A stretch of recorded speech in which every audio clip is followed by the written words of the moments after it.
warahmatullahi wabarakatuh.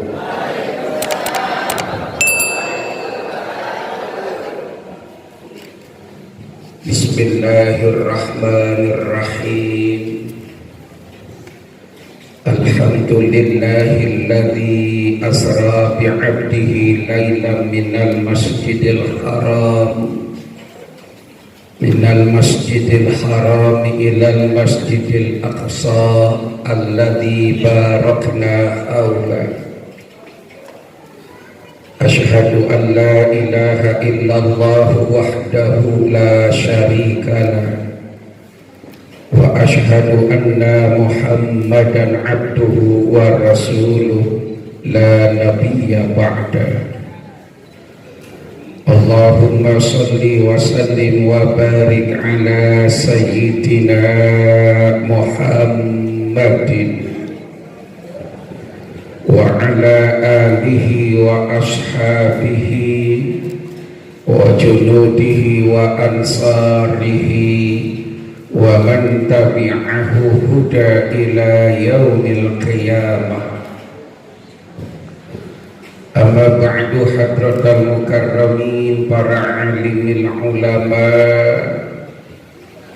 para ustadz, para ustadzah, para tuan guru, para sesepuh dan tokoh masyarakat yang saya muliakan, yang tidak dapat saya sebutkan satu persatu namanya, namun tidak mengurangi rasa takzim dan hormat saya. Aparatur pemerintahan, segenap pimpinan lingkungan yang saya hormati, wabil khusus Bapak Ketua RW 06, salam kenal, saya Imam Syahroni, penceramah kelas berat. Bapak Endang dan jajaran pengurusnya, serta para penasehat KRW 06 yang saya hormati, pimpinan Majelis Taklim Raudhatul Ummahat yang saya hormati, jajaran panitia pelaksana acara dan upacara peringatan Isra wal Mi'raj sekaligus tawakuf pengajian bulanan Raudhatul Ummahat yang dipanitiai oleh Majelis Taklim At-Taubah yang saya hormati pimpinan dan jajaran pengurusnya, para bapak, ketua RT dan juga ibu RT, hadirin hadirat yang mulia dan insya Allah dimuliakan Allah Subhanahu wa ta'ala. Kira-kira bosan apa enggak ngeliatin saya di sini nih ya? Kan saya mau udah nggak asing lagi ya Bu. Saya makan bukan orang asing ya, orang belas itu. Allahumma salli ala Muhammad.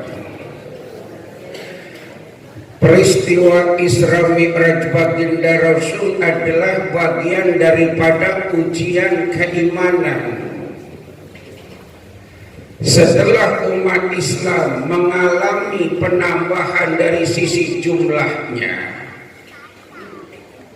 maka Allah dengan kekuasaannya dan kemuliaan baginda Rasul diperjalankan pada malam hari minal masjidil harami ilal masjidil sampai ila sidratil muntaha. Ini adalah ujian keimanan.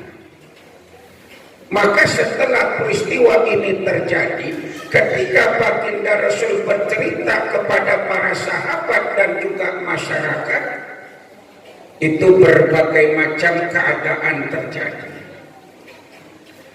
Yang imannya mantap, imannya kuat, mendengar cerita baginda Rasul, imannya tambah hebat. Kelompoknya Abu Bakar As-Siddiq. Yang imannya remeng-remeng, keyakinannya koyak, mendengar cerita Nabi murtad. yang kafir tambah jadi. Jadi ini ujian keimanan. Ahasiban nasu ayyudraku ayyaqulu amanna wa hum la yuftanun. Orang itu kalau sudah mengaku beriman, itu akan tambah banyak ujian, akan tambah banyak cobaan. Bu, ujian orang-orang itu kan beda-beda. Innal asyadal bala al-anbiya, tsummal awliya, tsummal ulama, tsummal amsal fal amsal. Ceramahnya pelan-pelan aja ya Pak ya. Suaranya belum pulih banget. Padahal udah 2 kali ke dokter PHK. Udah habis 3 juta udah mempan. Kata dokter, pagi kudu istirahat total 6 hari, jangan banyak ngomong katanya. Saya bilang, dokter ngomongnya sama bini saya sono. Disuruh 6 hari istirahat total. Sementara acara sampai Ramadan masih ada kurang lebih 27 tempat. Nanti sampai masuk lagi Ramadan 1 sampai 20 udah terisi. Darul Makmur saya masih tunggu, belum masuk. Nanti hari ke-11 sampai Lebaran insya Allah berangkat ke Sulawesi dan ke Papua. Doain Pak biar sehat ya Pak. Doain ya Bu ya. Doain saya ya Bu ya, biar saya kurus. Allahumma salli ala Muhammad. Ini peristiwa ujian keimanan.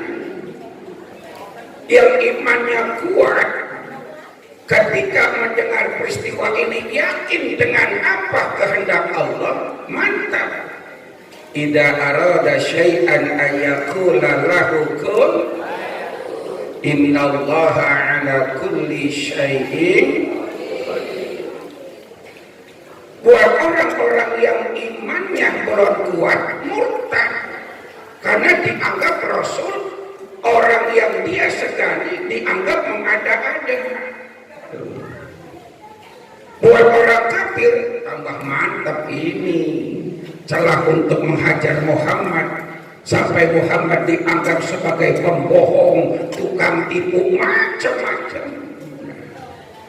Makanya saudara, kita yang tidak mendengar cerita Rasul, kita yang nggak menyaksikan cerita Nabi, yang nggak mendengar dari para sahabat, mampu mempercayai dan melaksanakan peringatannya, termasuk orang-orang yang imannya mantap. Amin. Amin.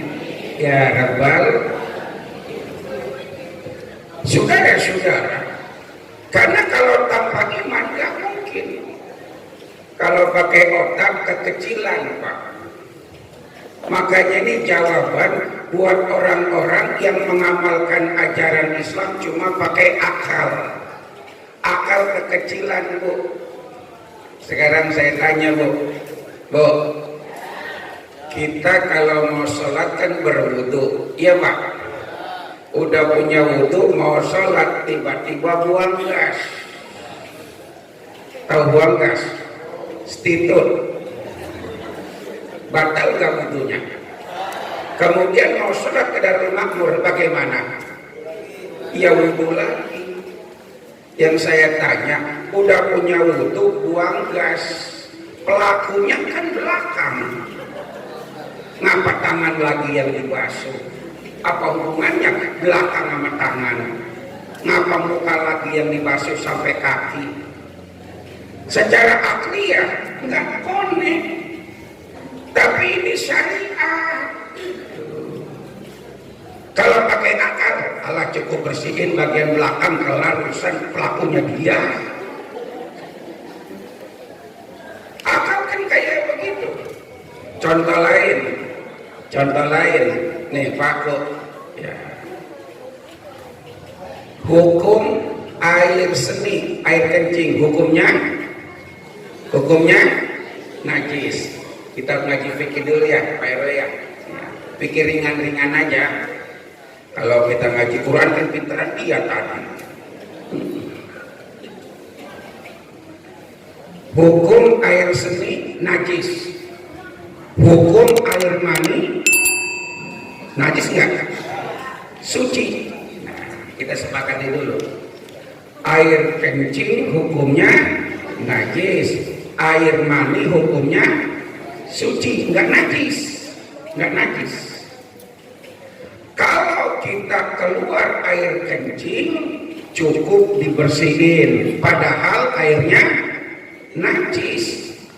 Kalau kita keluar air mani cukup nggak dibersihin? Enggak, kita harus mandi. Secara akal apa enggak terbalik ini? Yang najis cuma dibersihin, yang suci malah disuruh mandi. Kan terbalik ini. Kayak pohon labu sama pohon apa namanya itu yang besar itu beringin. Pohon labu pohonnya pendek, buahnya gede. Pohon beringin pohonnya besar, buahnya kecil. Nggak masuk akal, nggak logika, nggak konek. Kenapa yang kencing cuman dibersihin padahal najis? Kenapa yang suci malah disuruh mandi? Kata akal. Coba kalau dibalik, gimana kira-kira? Yang suci nggak usah mandi, yang najis mandi. Kira-kira gimana? Ya kalau begitu kita setiap kencing mandi, setiap kencing berapa kali kita mandi sehari semalam? Nah, kan repot kalau pumpnya rusak. Nah, repot yang ngontrak kalau airnya dijatain. Setiap kencing mandi. Yang repot lagi kalau kita pergi kemana-mana. Udah kencingnya bayar, kencing bayar gak kemana-mana kita? Bayar sekali 3.000. Masih mending kita di sini kurang. Coba kita ke luar negeri, masya Allah. Buat kencing doang kita sampai nahan-nahan jajan pak. Ke Singapura bayar $2. Dolar Singapura kan 12.000 lebih. Kalau $2 berapa? 25.000 kencing doang. Kita ke Malaysia, tuh, di bawahnya mall, depannya Menara Petronas itu ada sebuah mall, kencing di situ RM2. Seringgitnya 4.200. Sekali kencing berapa? 10.000. Masya Allah. Nah, coba kalau anyangan-anyangan, habis itu duit. Makanya kita enak di Indonesia. Di Indonesia kadang-kadang udah kencing bohong lagi.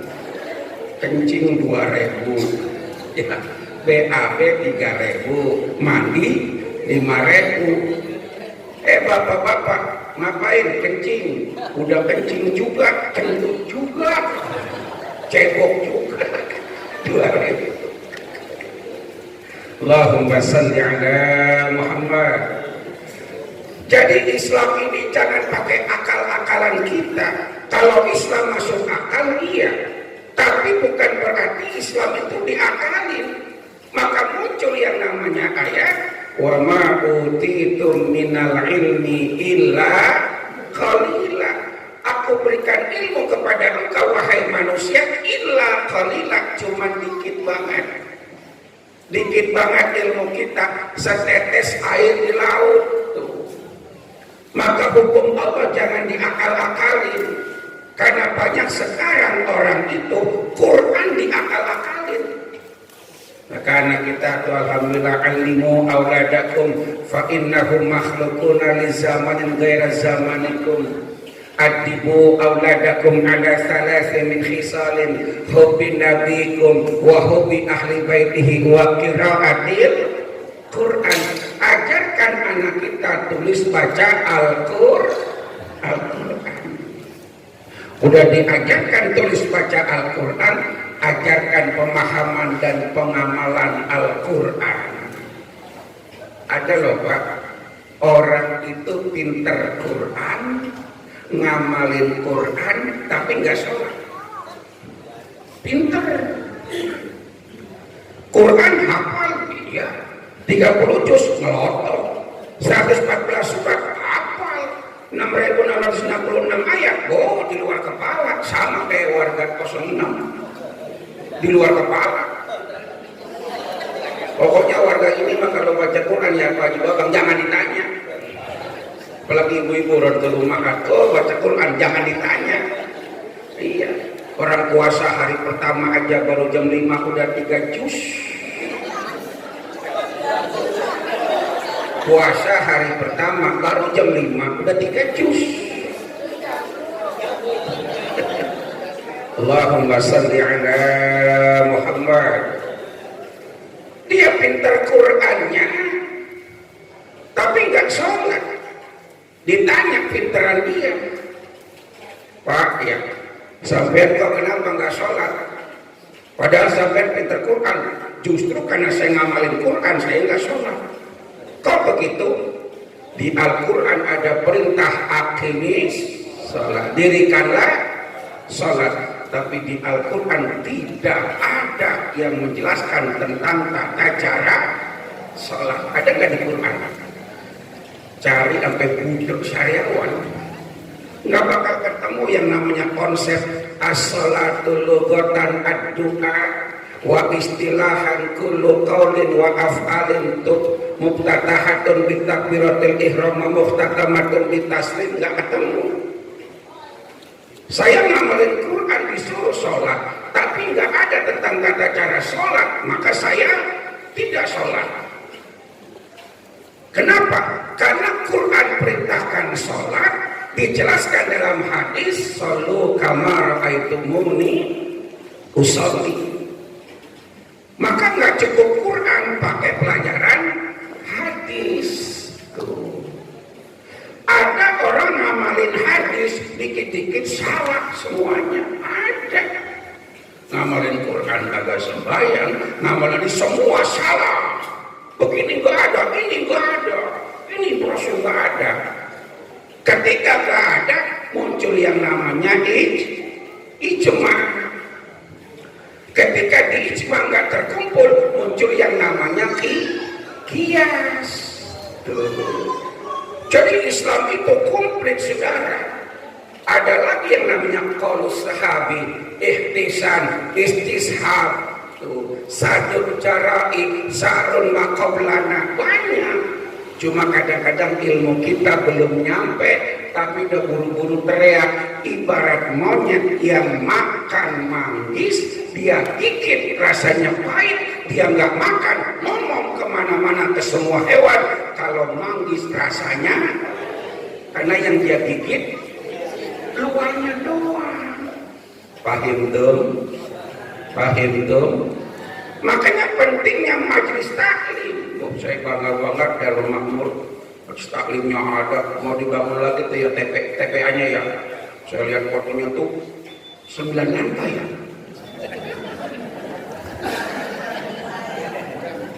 Luar biasa itu. Fasilitas 1 murid 1 WC. Biar aku murid. Dan ini semua ada di pengajian.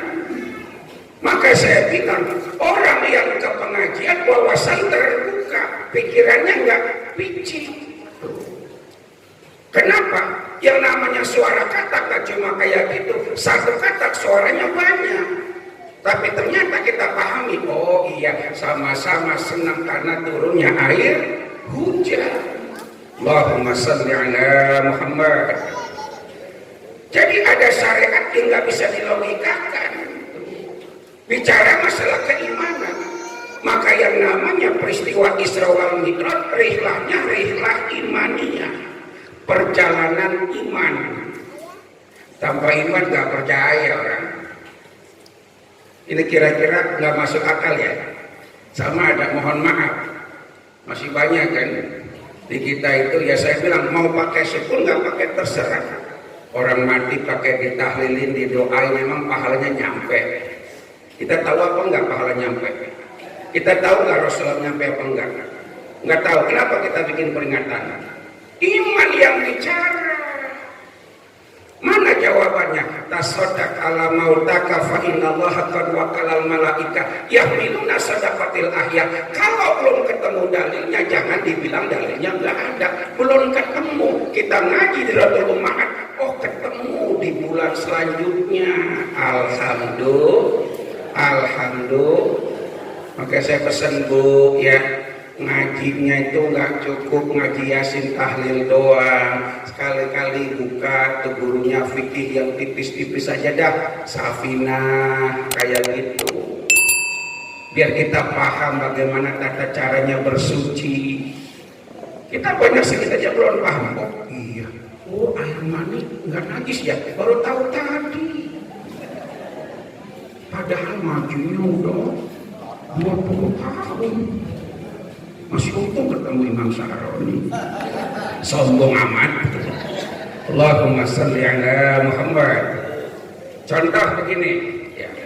Contoh, ketika Al-Quran berbicara aqimis sholata lidzikri, nah, dirikanlah sholat untuk mengingat Allah Subhanahu. Makanya kalau ngaji tafsir pakai kitab tafsir. Kalau ngaji tafsir pakai pendapat saya, semua yang hadir kira-kira pendapatnya beda apa kagak? Sama apa enggak? Beda. Aqimis sholata lidzikri, ngajinya ngaji tafsir. Kita bilang ayat dibaca, diterjemahkan, dijelaskan, namanya tafsir. Bukan, itu namanya tarjamah. Kalau mau tafsir, bukan tafsir Jalalain, Syekh Jalaluddin Al-Mahali dan Syekh Jalaluddin As-Suyuti, bukan tafsir Sawi, bukan yang namanya tafsir Maraghi Syekh Mustafa Al-Maraghi, tafsir Kasyaf, tafsir Tabari, atau kumpulan tafsir namanya Safwatul Tafasir karangan Syekh Muhammad Ali As-Sabuni. Itu baru namanya kitab tafsir. Ngaji tafsir berarti pakai kitab. Kita bilang, oh nggak perlu, saya juga bisa. Kita udah bisa apa? Mentafsirkan sesuatu. Orang itu jadi mufasir gak gampang. Bahkan mohon maaf. Mohon maaf. Profesor Dr. Quraisy itu beliau sendiri nggak menganggapnya sebagai mufasir, ahli tafsir. Maka dia bilang tafsir Al-Misbah banyak kesalahan. Beliau sendiri yang ngomong, karena banyak yang namanya nukil dari kitab-kitab tafsir yang lainnya, nukil. Padahal orang itu kalau mau ngomong tafsir, Masya Allah, dia paham nggak namanya ulumul Quran. Kita kan sejauh ini yang namanya ulumul Quran cuma tahu yang namanya tajwid, gitu ya. Ternyata tahu tajwid, tadi bocah baca ada yang namanya ini, namanya itu. Kita paling tahu idhar, idgham, iqlab sama ikhfa. Ternyata ada idhar halqi, ya gitu ya. Ada idhar hakiki, ada idhar apa lagi? Safawi, ya macam-macam. Oh, keilmuan kita nggak seberapa. Kita bicara kiasnya apa? Musawi, aulawi. Nah, kita bicara hadis. Ini sahih apa kagak? Tahu nggak syarat-syaratnya hadis sahih? Enggak. Nah, berarti kita kudu ngaji. Bagaimana syarat-syarat hadis sahih? Ditinjau dari sanad, berarti perawinya harus orang yang adil dan dobit. Mahwal adlu, mahwal dobit. Sanadnya tersambung, mahwa sanad, mahwal matan. Soheh lidati, lidghairi, hasan, ahad, mursal dan segala macam. Baru ketemu. Jadi pentingnya taklim itu di situ. Maka sering saya bilang, orang kalau sering ngaji, ilmunya mumpuni, kagak gampang mengharamkan orang lain. Benar. Sekarang saya tanya ibu bapak, ke gedung pemuda ini di RW 06, ada orang jalan lewat Darul Makmur kemarin, nyampe enggak? Dia bilang, lewat sini, pokoknya enggak lewat Darul Makmur, nyesat. Saya lewat sono, nyampe sini, bisa enggak? Lewat sono, nyampe sini, lewat situ. Ternyata dia taunya cuma dari situ doang. Jangan sampai kita diibaratkan orang buta yang megang gajah. Makanya kita ngaji biar melek minaz zulumati ila. Jangan diibaratkan seperti orang buta megang gajah. Orang buta pertama megang gajah, dia pegang kakinya. Orang buta kedua dia pegang gajah, dia pegang perutnya. Orang buta ketiga dipegang gajah, dia pegang itu kupingnya. Orang buta pertama, bagaimana gajah? Panjang. Dia pegang kaki. Gajah panjang. Kata yang kedua, sama. Gajah gede, bulat. Lah perut dia pegang. Bego kalian berdua, gajah tuh lebar. Lah kupingnya. Sama orang alim, kalian semua nggak salah, benar, cuma belum lengkap. Ilmu melengkapi. Inilah fungsi majelis taklim. Maka senang-senang di pengajian, apalagi namanya raudhah. Apanya raudhah? Taman Ummahat. Ibu-ibu ngapa orang laki pada ngikut ini? Kagak punya taman Pak RT. Enggak, cuma nama doang ya, nama doang. Allahumma shalli ala Muhammad. Aqimi sholata didirikanlah salat untuk mengingat Allah. Pakai tafsir dia sendiri. Kalau begitu intinya sholat adalah ingat. Akhirnya dia nggak sholat, cukup ingat. Ada nggak yang begini? Ada nggak? Orang sholatnya cuma ingat, eling. Ironisnya di Indonesia itu apa aja laku. Bener dah. Di Indonesia bukan cuma makanan doang yang laku. Ada yang ngaku jadi nabi, laku. Ada aliran baru, laku. Indonesia ini pasaran bagus. Coba dah. Makanan mana juga di Indonesia laku. Padahal dia juga. Es, teh, Solo. Padahal dia juga kita bikin tiap hari sama itu. Es Jogja, Kepal, Milo, namanya aci, tahu aci? Tepung, tapi bentuknya beda, caranya beda, namanya beda. Padahal dia juga aci digoreng namanya aci. Tuh kan? Aci dicolok namanya cilok. Apa lagi? Hah? Kalau cimol apa? Aci di mall, aci di gemol, namanya cimol. Acinya panjang namanya cipa. Itu ya. Kita kadang-kadang sok kecina-cinaan, padahal mah orang kita siomay. Ya. Cina, kita nggak mau kalah.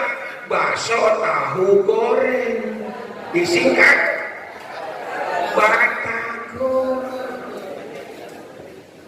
Kalau kita ke Jeddah dekat Laut Merah, ada orang dagang jagung dikasih susu. Ya, kita nggak mau kalah, dikasih nama jasuke, jagung, susu.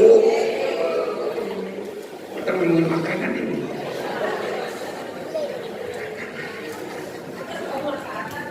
Allahumma shalli ala Muhammad. Dan itu laku, dan saya pernah ketemu pelakunya.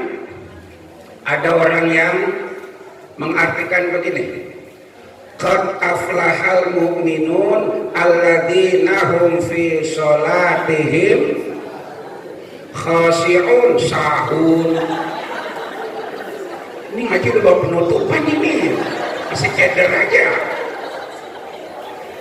Qad aflahal mu'minun alladzina hum fi sholatihim khashi'un sahun.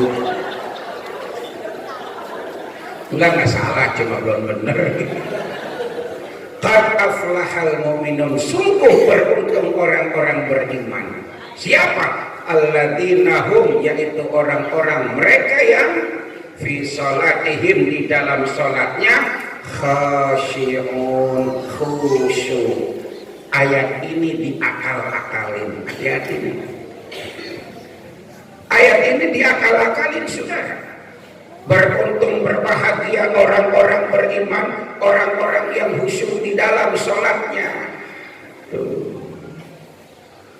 Orang yang beruntung, orang yang khusyuk dalam sholatnya. Apa kata dia?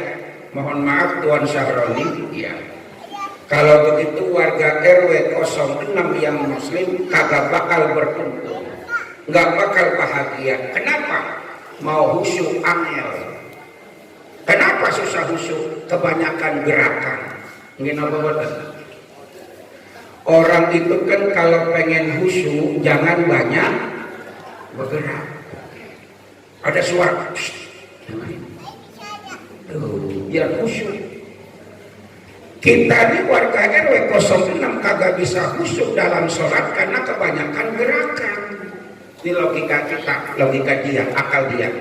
Kalau mau khusyuk jangan banyak bergerak. Sementara Tuan Syahroni ngajarin takbiratul ihram bergerak. Baca doa iftitah. Habis doa iftitah baca Fatihah. Kapan khusyuknya? Bacaan terus. Baru mau khusyuk ruku kan bergerak, baru mau khusyuk itidal. Kita nggak bisa khusyuk Tuan Syahroni. Lalu bagaimana? Kalau mau khusyuk ikutin kami, cukup ingat, nggak usah bergerak. Lalu sedekap asukutun kal mandengi pucuk enggrono nutupi bapakan hawasono. Menungsolan Gusti dirkatyo godong sur melumah mengkurpek sinawang siji rupane kinikit kono rasane. Tanya ke Pak Haji Bambang. Kalau Pak Herwendang mah Pandeglang ya Pandeglang Sunda. Kalau Pak Pak Haji Bambang Jawa ya, Jawa Jogja kan. Apa? Oh, Wonosobo. Tahu Wonosobo? Bisa lewat apa namanya? Lewat Pemalang juga bisa, ya. Atau lewat Pejagan juga bisa, ya. Lewat Pejagan di keluar apa namanya Tanjung, belok kanan, terbalik lewat kereta, tembusannya Pasar Bawang. Bisa nanti masuk ke arah Perupuk tembusannya Bumi Ayu, bisa langsung. Dari Bumi Ayu nanti ambil arah Purwokerto, ketemu gedung Haji Tohirin yang di Bundaran itu dekat alun-alun itu, gedung Haji Tohirin ada 8 dia punya di situ. Iya, terus ke arah Banjarnegara, lewatnya Susukan, Kelapok, ketemu Mandi Raja. Banjarnegara terus ke arah Wonosobo, lewatnya Kretek. Jangan ke arah Bendungan Sempol, jauh itu mah. Ibu tinggal di Bali kok saya tahu, sombong amat. Maklum penceramah nasional, makanya mahal. Bagi kita. Allahumma sholli ala Muhammad. Jadi kalau mau khusyuk, dia bilang jangan banyak bergerak, cukup sedekap semedi. Karena Nabi Muhammad mendapatkan khusyukan dengan berhalwat, kata dia begitu. Tapi kan bertentangan dengan syariat. Iman bicara, jangan akal. Ketika ada permasalahan antara akal dengan iman, yang kita dahulukan adalah dogma. Ibarat filosof. Nah, filosof itu kan pakai yang namanya akal, betul ya? Sokrates, siapa lagi? Demokrates, Aristoteles gitu ya. Itu kan pakainya filosof, pakai filsafat. Tapi filsafat harus ngalah dengan dogma. Hujatul Islam Imam Ghazali awalnya filosof.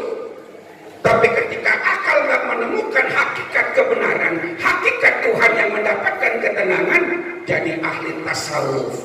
Nah kayak gitu. Jadi jangan menyalahkan alam kalau kita nggak mendapatkan kebenaran. Karena kebenaran dengan akal sifatnya nisbi, tidak mutlak. Allahumma sholli ala Muhammad. Kayak begini Bu, Pak. Kayak begini, mohon maaf. Ibu-ibu suka seblak? Suka? Pedas apa enggak pedas? Kata yang ini, saya mah enggak suka seblak, enggak enak. Kenapa? Karena enggak. Akal dia berkata seblak itu kagak enak. Kenapa? Bau kencur. Kata ibu-ibu, seblak enak. Tuh, kenapa? Sedap. Di situ aja soal rasa sama apa enggak? Nisbi. Maka semua yang sifatnya sifat itu enggak mutlak, maka muncul Al-Quran, al-haqqu mir rabbika fala takunanna minal mumtarin. Kebenaran itu datang dari Allah, bukan dari pikiran kita. Nah, makanya saya bilang yang namanya ngaji nggak ada batasnya. Saya bersyukur, termasuk yang paling banyak majlis taklimnya, perumahan paling banyak majlis taklimnya itu di Cipondo Makmur. Alhamdulillah. Di Green Lake ada. Saya belum pernah ceramah soalnya.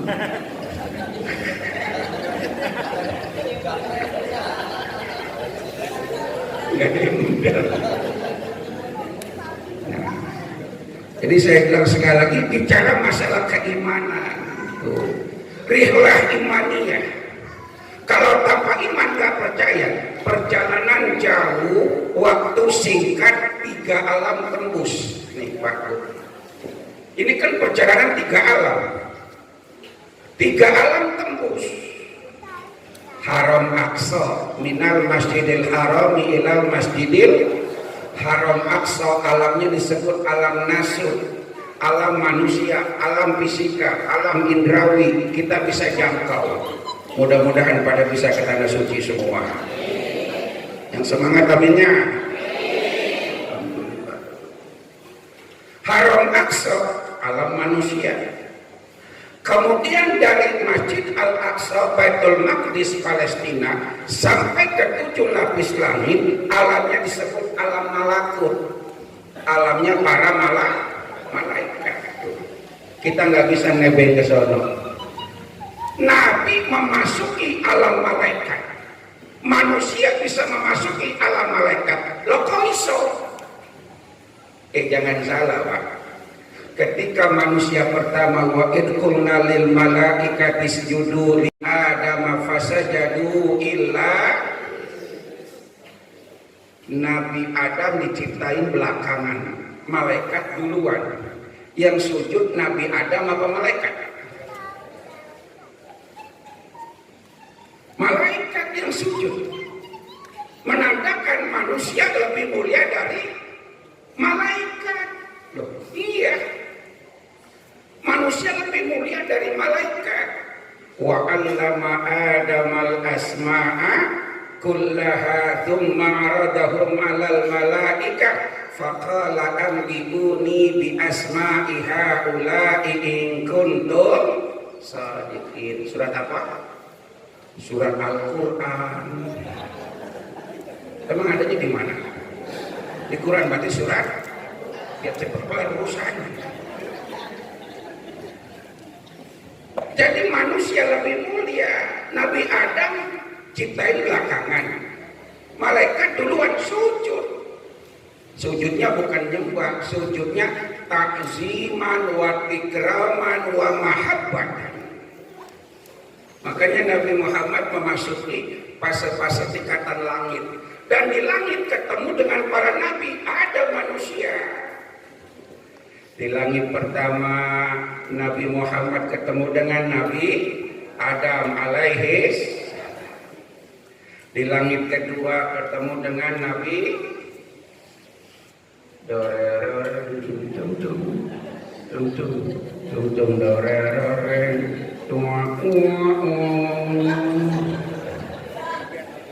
Pak RW, enak mah cakepnya, ini mah cakepnya ya.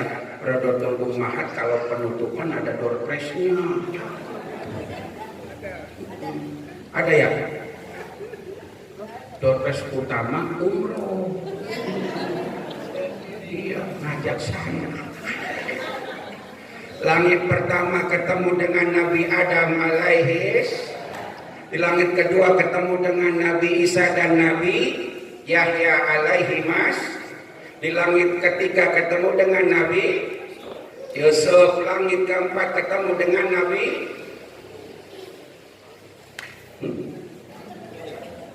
Idris. Langit kelima ketemu dengan Nabi Harun. Langit keenam ketemu dengan Nabi Musa. Langit ketujuh ketemu dengan Nabi Ibrahim alaihis. Siapa yang hafal coba? Tadi saya habis acara masih ada amplopnya nih.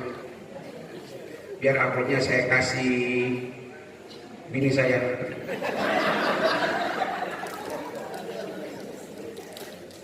Langit pertama baginda Rasul ketemu dengan Nabi Adam. Langit kedua Nabi Isa dan Yahya. Langit ketiga Yusuf. Langit keempat langit kelima Harun. Langit keenam Musa. Langit ketujuh Ibrahim alaihis. Ternyata para nabi ada di langit, padahal alam malakut, alamnya para malak yang lebih istimewa. Pasal ketiga, alam ketiga, dari lapis langit ketujuh sampai Sidratul Muntaha, mustawa, alamnya disebut alam lahut, alam ketuhanan. Malaikat aja nggak bisa nyempil di situ. Tuh. Malaikat nggak bisa nyempil di situ. Maka dalam riwayat Mi'raj, malaikat Jibril nganter cuma sampai batas langit ketujuh. Setelah itu malaikat Jibril hang out. Tahu hang out? Hang out itu kalau bahasa Nigerianya Pak RW, nyingkri. Tahu nyingkri? Nyingkri bahasa Jermannya mixer. Gak bisa mengikuti Nabi. Walaupun Nabi memohon-mohon. Diceritakan di dalam kitab Tafsir Hamami, Tafsir Yasin karangan Syekh Hamamizadah. Itu yang subuh Jumat suka saya kaji itu. Di sini ada Pak Haji Bambang, Haji Nuryani ikut ngaji, Pak RT juga ikut ngaji itu. Ada berapa orang dari sini, alhamdulillah. Terjumri. Itu baginda Rasul memohon kepada Jibril. Kalau pakai bahasa kita, Bril, ya mat. Ayo Pak, antar anak ke sono. Nggak bisa mat, bukan alam gua. Kalau gua terusin, kesem gua. Jangan gitu Bril, kita kan besti. Nggak bisa mat. Tolong Bril, anak kan iseng ketemu Allah sendirian. Itu bahasanya udah saya olah. Diminta dimohon sama baginda Rasul, Jibril mengiyakan karena besti. Ya. Selangkah malaikat Jibril masuk, tersambar kilatan, kecil langsung malaikat Jibril, kecil kayak burung emprit diciptakan di situ. Itu benar tuh. Tuh kan mat, gue bilang juga apa? Gua nggak sanggup mat. Nabi Muhammad ruhan wa jasadan. Nabi Muhammad nggak mimpi, enggak. Nabi Muhammad gak ngelamun, kagak lahir batin. Di anak itu ada itu ya. Bener itu. Indah Sidratil Muntaha. Bercakap-cakap dengan Allah. Alamnya alam ketuhanan. Ternyata manusia paling mulia, maka pantas laulaka ya Muhammad lama khalaqul aflaq. Allahumma shalli ala Muhammad. Sama semangat sama ini. Udah lewat ini.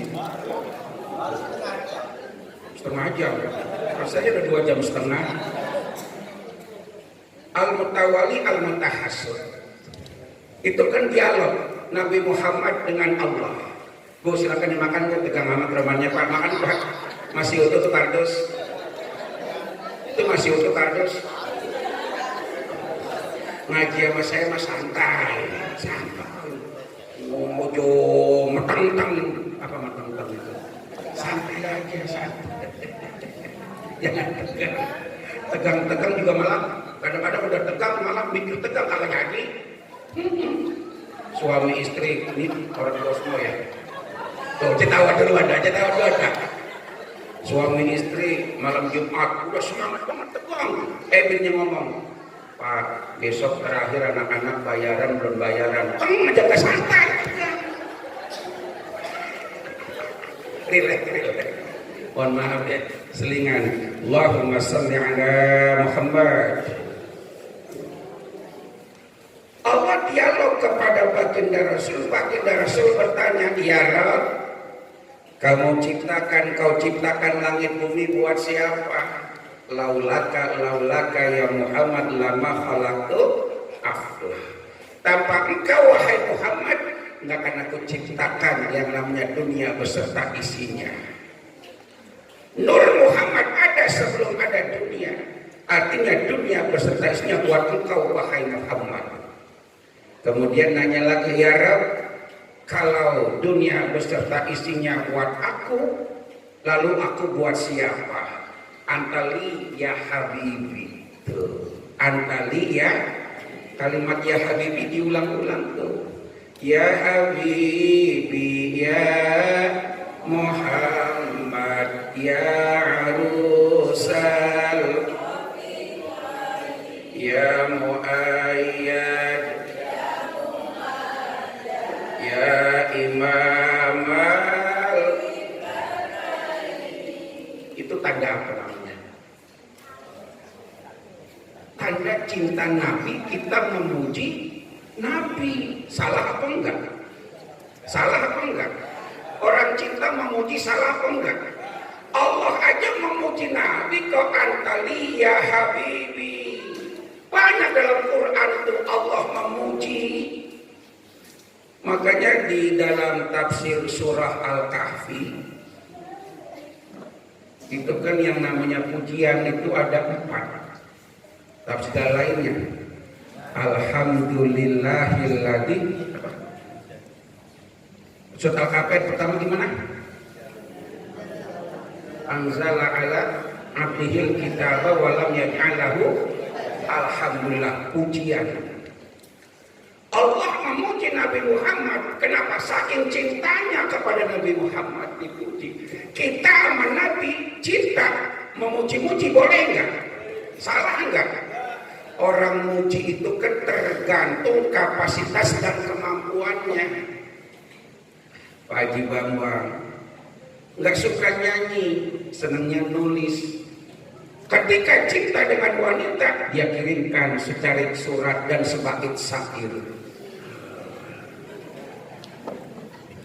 Balik salami ila man lastu ansahu qiyami wa qawdi mutakhirani ila nuril aini. Tahu nggak saya ngomong? Ini doang. Ini apa ini? Mata. Ya mata hatiku itu maksudnya. Penyanyi cinta sama seseorang, dia bikin apa? Lagu. Salah apa enggak? Orang cinta sering lebay. Mama, kaulah wanita tercantik di dunia ini. Tercantik. Padahal cinta memuji lebay, wajar nggak? Boleh nggak? Nggak bisa pakai hukum fikih. Makanya kalau dihukumkan fikih haram semua. Dari hukum mana, sudut pandang mana? Dari sudut tauhid lewat di lagunya. Seandainya aku dapat bertemu Tuhan, akan kutanyakan tentang dirimu. Masa iya ketemu Tuhan nanya dia doang? Lebay apa enggak? Tapi itulah cinta. Kepada Rasul kita cinta. Anta syamsun, anta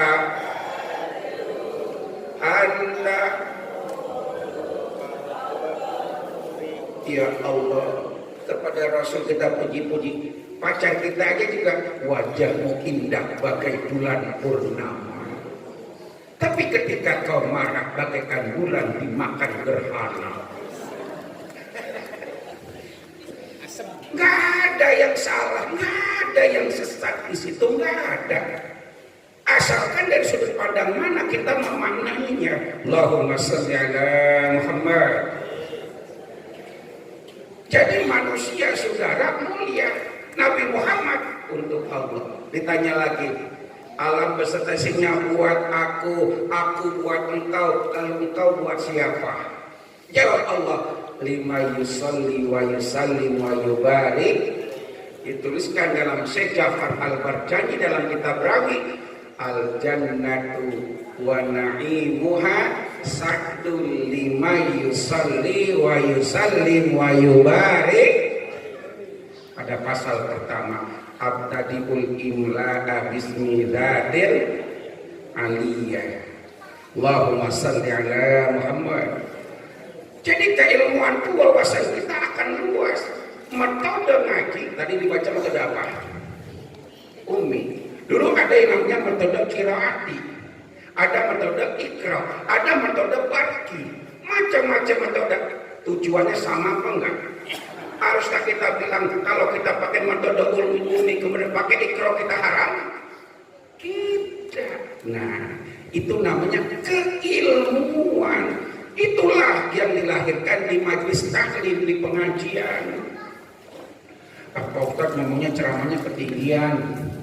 Ngaji ibu bapak, di mana ada pengajian, paham kek kagak kek dateng aja. Nih bu, Pak, kita ngaji dateng aja. Walaupun kagak paham yang disampaikan, dateng aja kita ngaji. Datangnya kita. Man hadara aliman, orang yang mendatangi orang alim, falam yakam, kemudian dia nggak ngerti yang diomonginnya apa. Aduh saya nggak ngerti, Imam Syahrawi Darul Makmur itu kalau subuh minggu keempat bawa kitab, saya boro-boro kitabnya kecil banget, kadang-kadang belum kelar ke kitab. Lah kitab nggak ada harokatnya kan belum selesai. Bagaimana? Datang aja. Cuma kalau saya dulu Pak, tabarukan guru-guru saya Jawa Timur bilang begini, kan gitu ya, kalau guru sepuh.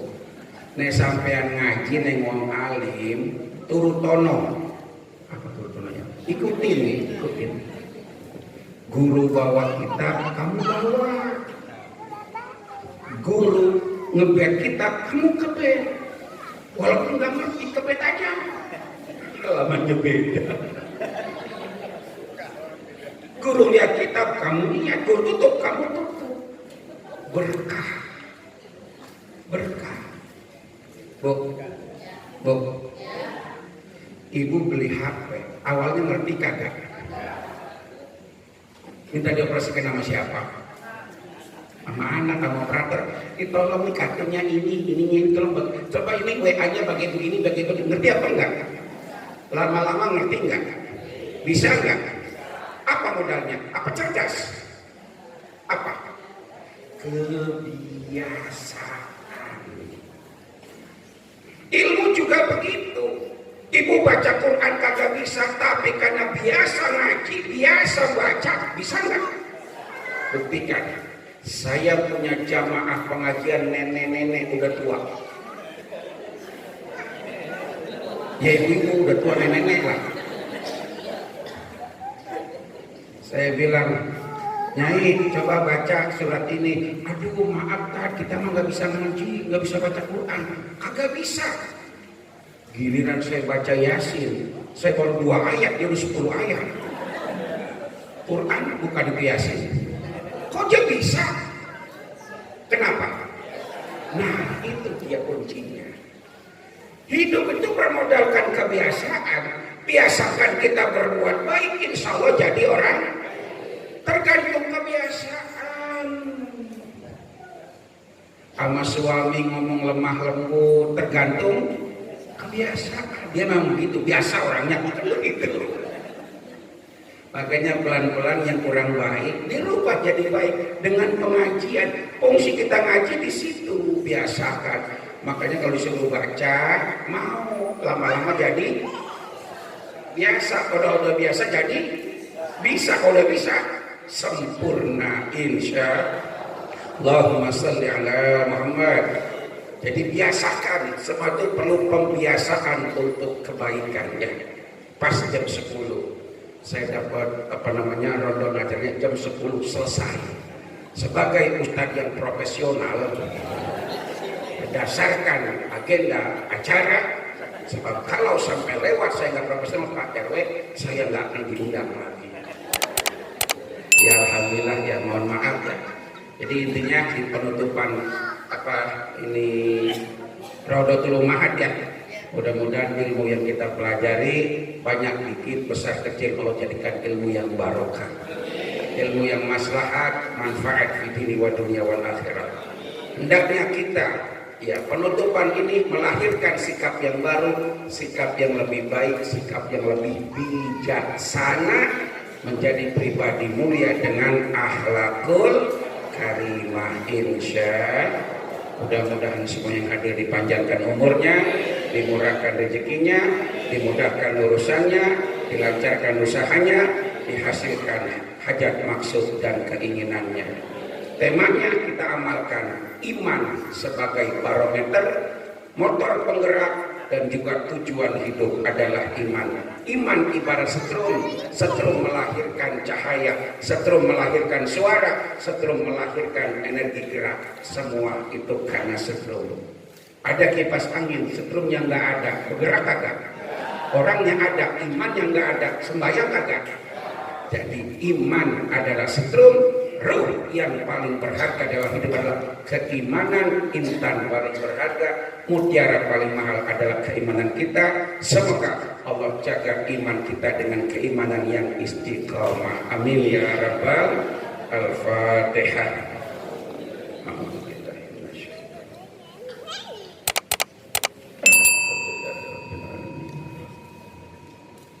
Iya, karena